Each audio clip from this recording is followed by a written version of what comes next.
Hi guys, this is O-level chemistry, paper 12, November 2021, question 21. Which statement is correct for all reversible reactions that have reached dynamic equilibrium? Okay, statement A. Introduction of a catalyst changes the position of the equilibrium? No. A catalyst has no effect on the position of the equilibrium. It only speeds up the rate of reaction. So A becomes incorrect. B, the number of moles of products equals to number of moles of reactants.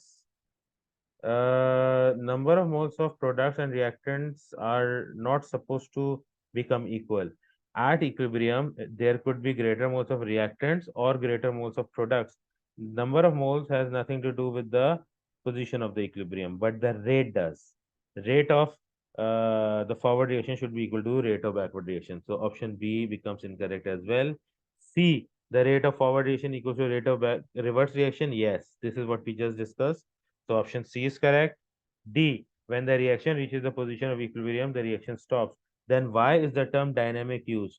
The term dynamic means that the reaction will occur continuously over time. It will not stop. The reason we don't see any change happening is because the rate of production of products is equal to rate of production of reactants. Since the two rates are the same, there is no change physically being observed, but the change is actually taking place. Reactants are continuously being converted to products, and products are continuously being converted back to reactants. So the equilibrium does not stop. So this makes option C the correct option for this question.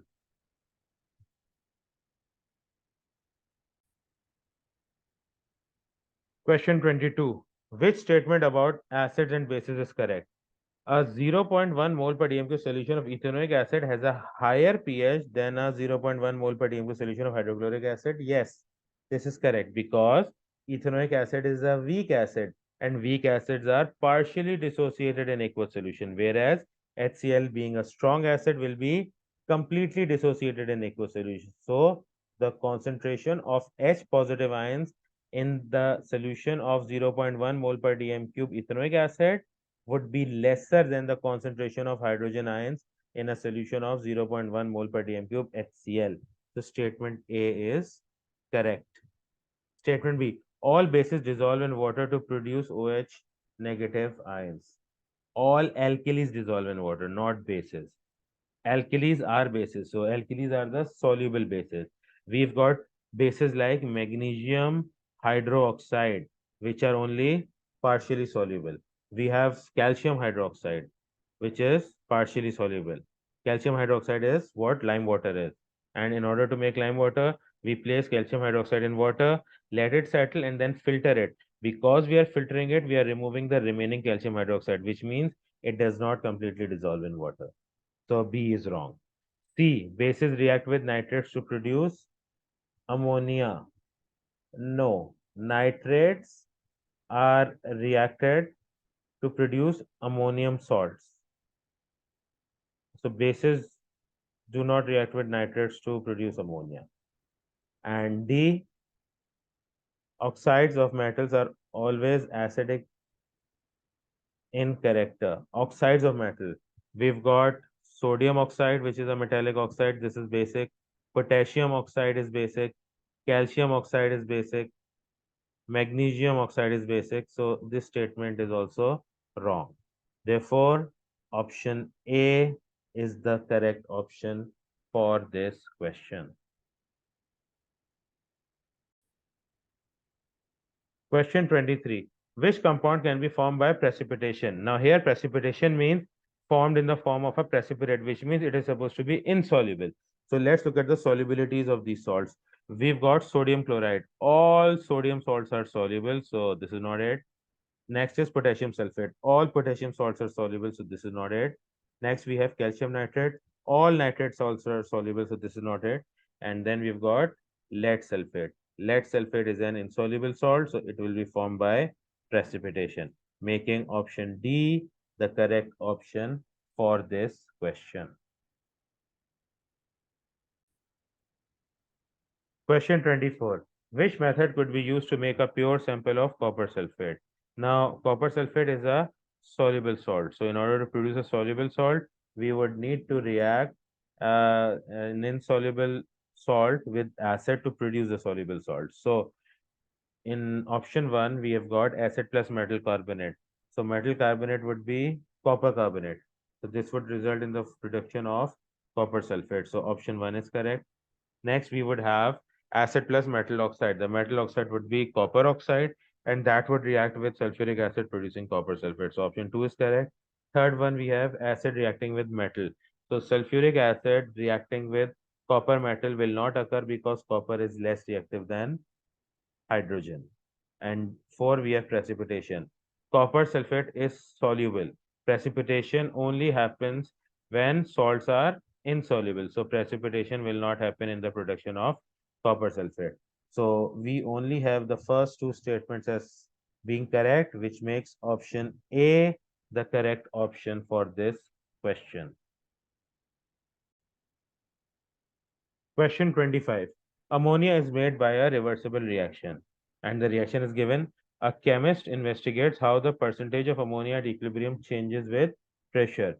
The experiment is carried out both at 250 and 350 degrees Celsius.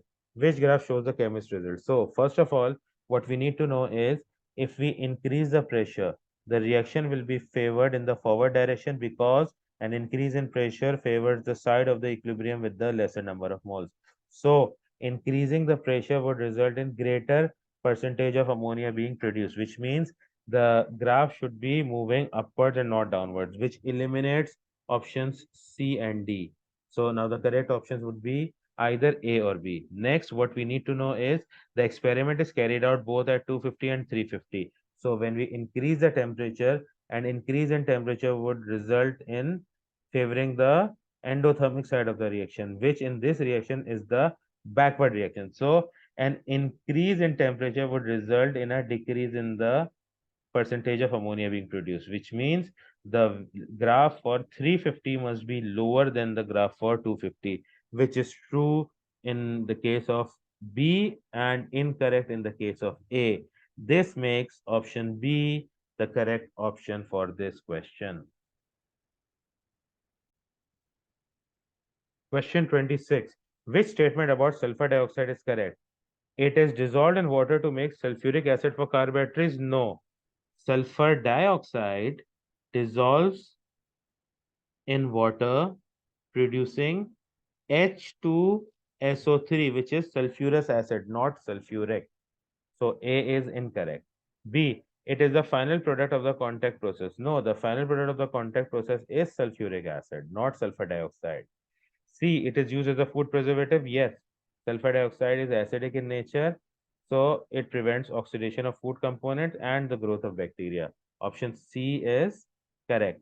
Option D, it turns aqueous potassium iodide brown. No, it would not turn potassium iodide brown because it prevents oxidation and conversion of iodide ions into iodine is oxidation. So itself, it will undergo oxidation and it will reduce whatever substance it is reacting with. So potassium iodide does not undergo reduction. So this reaction will not happen. So this makes option C the correct option for this question.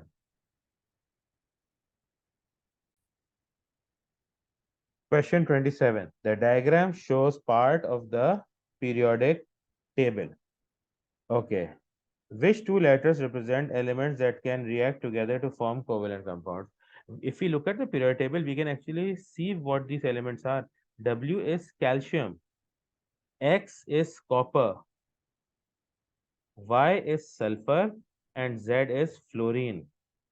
Now, which two letters represent elements that can react together to form covalent compounds? So W does not form covalent compounds. So W is not the option. So if W is not the option, then A and B have been eliminated. Now X and Y and Z. Y is sulfur. Sulfur does form covalent compounds.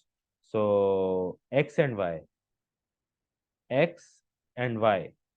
X and Y would be a transition metal forming a covalent bond with sulfur. Sulfur is a non-metal, copper is a metal, but it is a transition element. So this reaction will not occur. So as in it won't be a covalent compound. It will be an ionic compound, copper sulfide. And Y and Z. Y would be sulfur, Z would be fluorine. So this would result in the formation of SF6.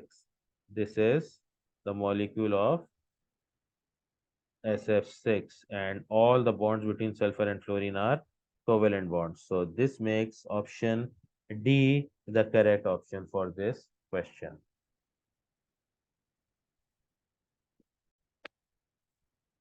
Question 28. Which statement about some of the elements in the periodic table is correct? The element germanium is in group 4, has less metallic character than gallium in group 3. This statement is actually correct because when we go along a period, the metallic character decreases and the non-metallic character increases. So this statement is correct. B. Elements in group 5 forms ions with a charge of +5. No, they do not necessarily form ions with a charge of +5. They can also form ions with a charge of -3. Next, elements in the same group react in a similar way because they all contain the same number of electrons. No, the first element in the group always behave differently from the rest of the group. So, for example, if you look at group 2, Be, beryllium would react differently than the rest of the alkali earth metals, magnesium, calcium, strontium, and barium. So not all elements behave in a similar way or react in a similar way.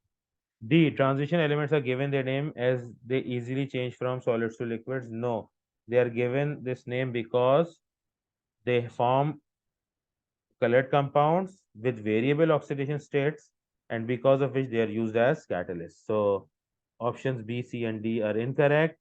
This makes option A the correct option for this question. Question 29. These statements are about the halogens. All halogens are non-metallic and diatomic molecules. Yes, this is correct.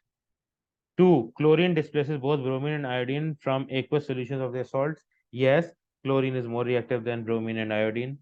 And 3. The halogens become more reactive on descending group 7 of the periodic table. No, reactivity decreases down the group. So this statement is incorrect.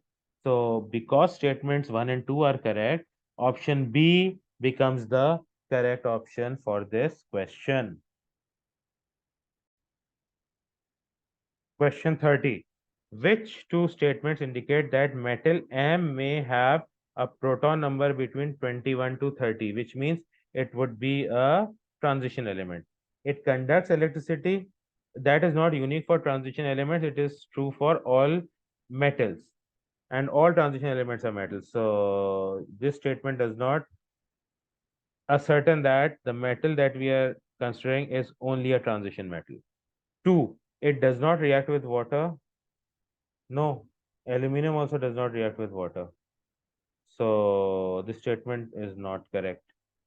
3. It forms two basic oxide with the formula MO and M2O3.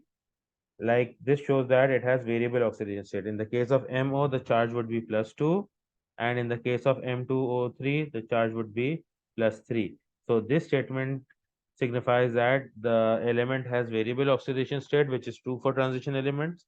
And 4, it forms two colored sulfates. Yes, because it has got variable oxidation state, it can form different colored compounds. So statements 3 and 4 are correct. 1 and 2 are not correct pertaining to transition metals alone. So option D becomes the correct option for this question.